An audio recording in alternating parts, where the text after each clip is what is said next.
Peristiwa yang terjadi atas perintah Allah terhadap diri Nabi Ibrahim untuk mengorbankan putranya Nabi Ismail merupakan alasan yang cukup kuat untuk menyebut dirinya sebagai Khalilullah atau orang yang dekat dengan Allah.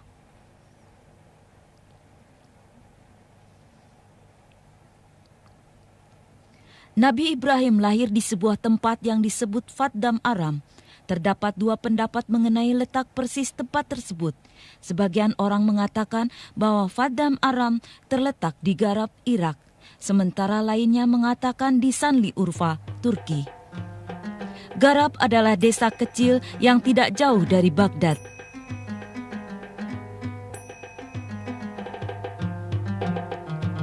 Walaupun jalan menuju ke sana kecil, tapi lebih dekat ke jalan bebas hambatan utama yang menghubungkan Baghdad dan kota-kota utama lain di Irak.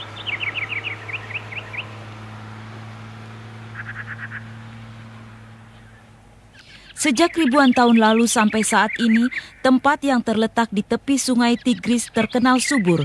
Hasil pertanian seperti makanan dan pakaian terpenuhi di tanah yang subur ini. Sayangnya tidak seperti sekarang, rakyat Babilonia pada waktu itu tidak menyembah Allah. Pancaran keimanan tidak menyentuh hati mereka yang telah tenggelam oleh gemerlap kesenangan duniawi. Seiring dengan kemakmuran yang mereka capai, moral dan nilai-nilai kemanusiaan justru semakin menurun. Pada saat itu mereka berada di bawah kekuasaan raja yang bernama Namrud. Raja ini berkuasa dengan tangan besi. Suatu malam dia bermimpi akan lahir seorang anak laki-laki yang di kemudian hari akan menjadi musuh besarnya pada saat dia berkuasa. Namrud memerintahkan setiap bayi laki-laki yang baru lahir harus dibunuh. Penduduk laki-laki dan wanitanya dipisahkan karena rasa takut akan lahir anak laki-laki tersebut.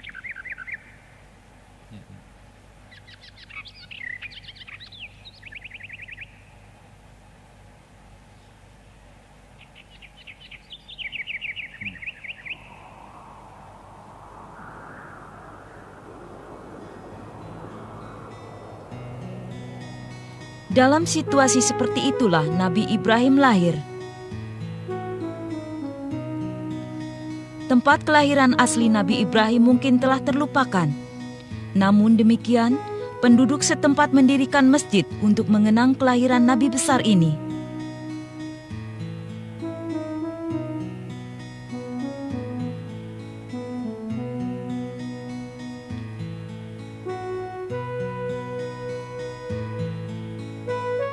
Saat ini setiap keluarga diberikan hak istimewa untuk merawat masjid tersebut. Dinding-dindingnya dihiasi dengan ayat-ayat Al-Quran tentang Nabi Ibrahim, perjuangannya, dan umatnya yang mendengarkan panggilannya.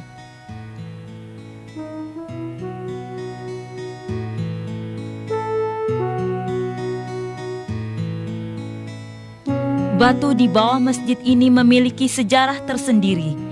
Penduduk setempat percaya bahwa Nabi Ibrahim tidur ketika disusui ibunya sesaat setelah dia lahir.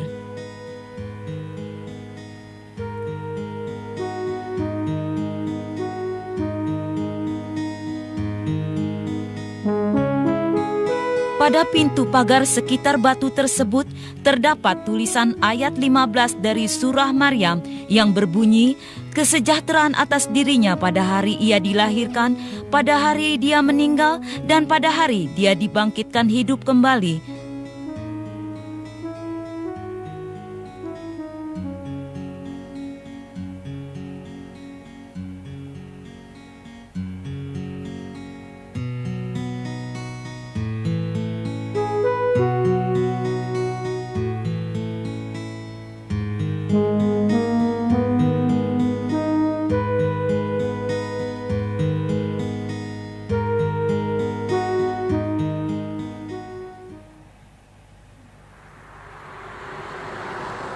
Sebagian ahli sejarah percaya bahwa gua tempat Nabi Ibrahim dilahirkan terletak di kota ini. Wilayah ini disebut kota Nabi. Beberapa nabi pernah ada di tempat ini.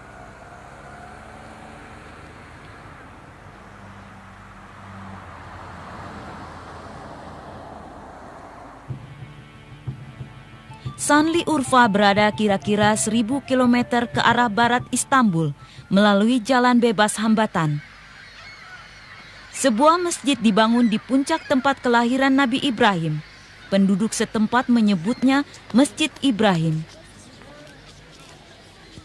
Setiap akhir pekan, masjid ini menjadi daya tarik dari para peziarah yang datang dari seluruh Turki dan wilayah di sekitarnya.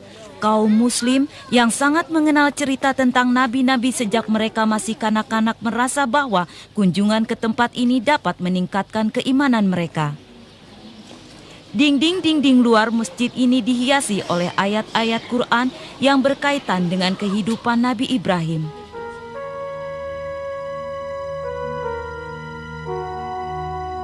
Disebutkan bahwa Nabi Ibrahim lahir di gua yang berada di bawah masjid.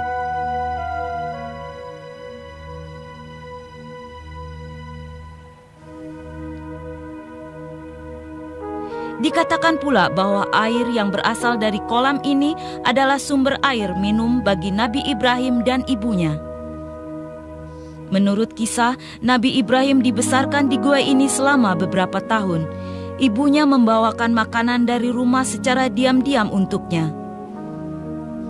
Gua ini bagaikan surga bagi Nabi Ibrahim, tak diketahui dan tak tersentuh oleh Namrud. Ketenangan gua tersebut membentuk kepribadian yang tenang pada diri Ibrahim. Dia selalu memikirkan tentang alam sekitarnya, memikirkan keagungan Tuhan.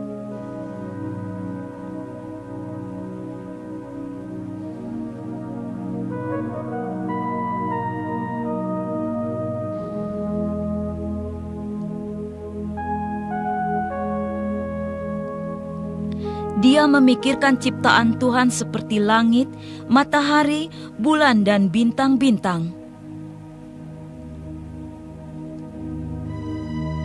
Dia mengamati siang dan malam yang silih berganti dan merenungkan pergantian musim.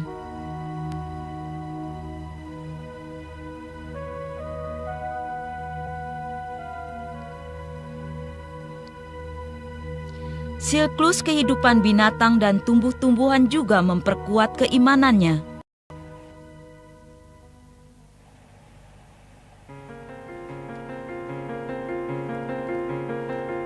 Tidak jauh dari tempat Nabi Ibrahim dilahirkan, terdapat istana Namrud. Tempat-tempat ini masih tersisa. Di tempat inilah Namrud berkuasa dan setiap perkataannya dipatuhi oleh rakyatnya.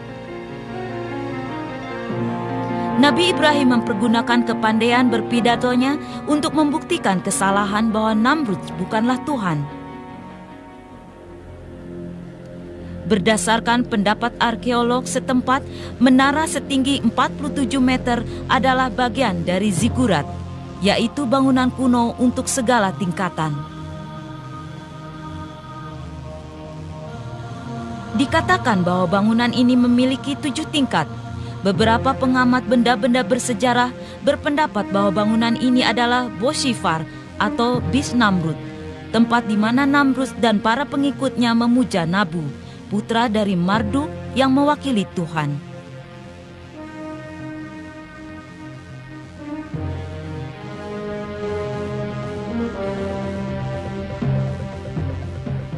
Nabi Ibrahim berusaha memperbaiki kesalahan orang-orang Babilonia dengan menggunakan pendekatan intelektual. Akan tetapi, kebiasaan lama itu sulit untuk dihilangkan. Al-Quran mencatat peristiwa ini dalam surat Asy-Syu'ara ayat 69 dan 74 yang berarti, "Dan bacakanlah kepada mereka kisah Ibrahim ketika dia berkata kepada bapaknya dan kaumnya, 'Apakah yang kamu sembah?' Mereka menjawab, 'Kami menyembah berhala-berhala dan kami senantiasa tekun menyembahnya.' Berkata Ibrahim, 'Apakah berhala-berhala itu mendengar doamu sewaktu kamu berdoa? Atau mereka memberi manfaat kepadamu atau memberi mudarat?' Mereka menjawab, 'Sebenarnya kami mendapati nenek moyang kami berbuat demikian.' Ajakan Nabi Ibrahim untuk memeluk Islam tidak dijawab oleh kaumnya. Namun dia tidak berputus asa. Nabi Ibrahim menemui berbagai rintangan dalam perjuangannya untuk membawa mereka kembali beriman, mengingat Allah dan memerangi benih-benih setan.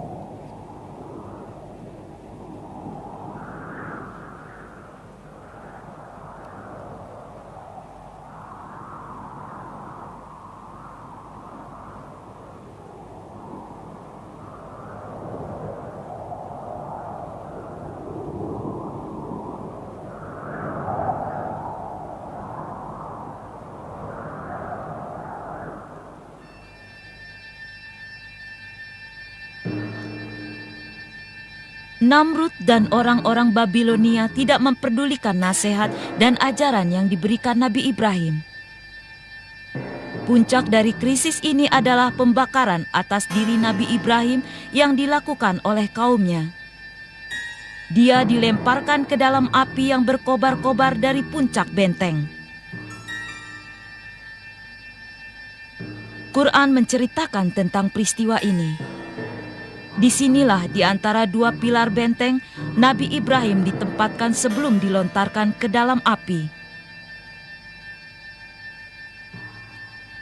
Walaupun pilar-pilar tersebut bukan pilar yang asli, penduduk Sanli Urfa menganggapnya sebagai suatu tanda untuk mengingatkan kita tentang kekejaman orang Babilonia.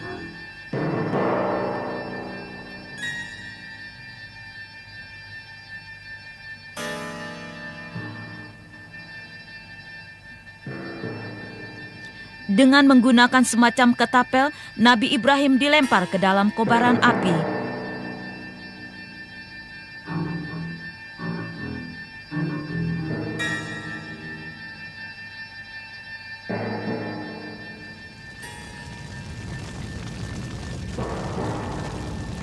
Atas kehendak Allah, kobaran api sedikit pun tak mampu menghanguskan kulit Nabi Ibrahim. Surat Al-Anbiya ayat 69 mengatakan, "Kami berfirman, hai api, menjadi dinginlah dan menjadi keselamatanlah bagi Ibrahim." Penduduk setempat percaya bahwa tumpukan kayu-kayu bakar yang digunakan untuk membakar Nabi Ibrahim berubah menjadi ikan. Sementara api itu sendiri berubah menjadi air dan berbentuk danau. Sayangnya, tidak semua orang setuju dengan kepercayaan ini karena hal tersebut tidak disebutkan dalam Al-Quran atau Sunnah, dua acuan utama bagi kaum Muslim. Saat ini, Danau Khalid Ar-Rahman menjadi daya tarik bagi para peziarah. Mereka datang untuk mengenang peristiwa ini.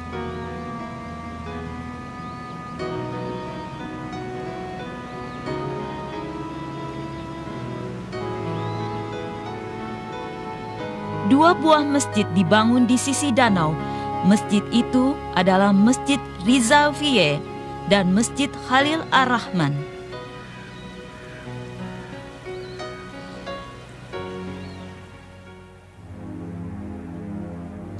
Setelah peristiwa tersebut, Nabi Ibrahim diperintahkan untuk meninggalkan kaumnya. Dia melakukan perjalanan ke utara dan tinggal sebentar di Haran. Penduduk setempat kebanyakan adalah petani dan peternak. Kapas diolah secara luas di sini.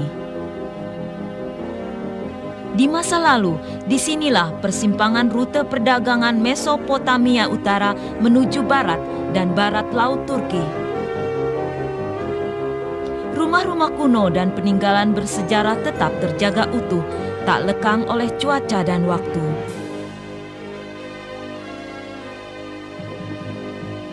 Penduduk Haran di masa Nabi Ibrahim menyembah bintang, tidak seperti orang Babilonia yang menyembah berhala. Nabi Ibrahim menggunakan pendekatan yang berbeda untuk menarik massa.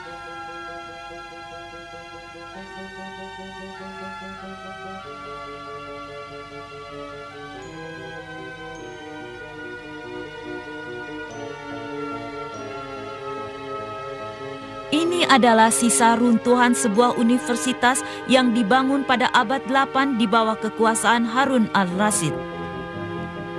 Di sanalah pernah lahir sejumlah ahli filsafat terkemuka. Di antara mereka terdapat Jabir bin Hayyan yang membuktikan kesalahan falsafah orang Ionia yang menyatakan bahwa atom adalah partikel terkecil yang tidak dapat memisahkan diri.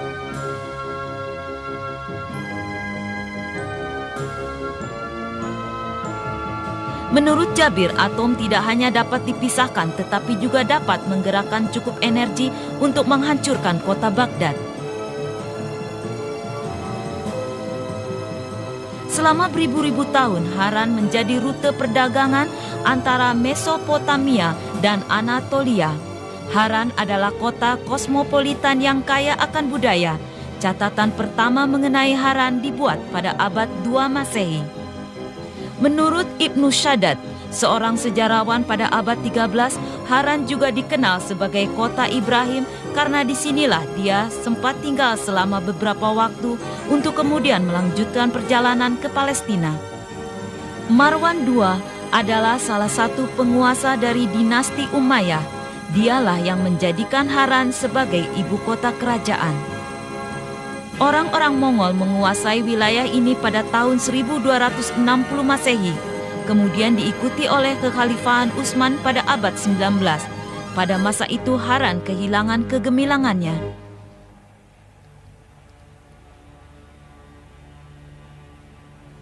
Nabi Ibrahim pernah membelah wilayah yang sangat luas. Dari Haran, dia pergi ke Palestina. Setelah Palestina, dia pindah ke Mesir. Perjalanannya dilakukan dengan tujuan menyebarkan Islam, menegakkan keadilan, dan membebaskan manusia dari kejahatan mereka.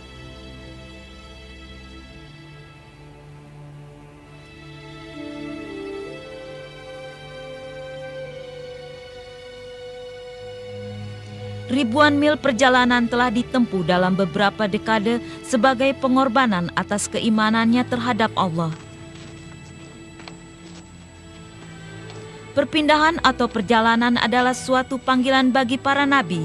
Nabi Musa berpindah dari Mesir ke Madian dan Nabi Muhammad SAW berpindah dari Mekah ke Madinah. Proses perpindahan memberikan para nabi tersebut pelajaran dan kematangan untuk menghadapi berbagai macam tantangan. Umat Nabi Ibrahim menolak ajakannya untuk memeluk Islam. Saat ini Islam telah menyebar ke seluruh dunia.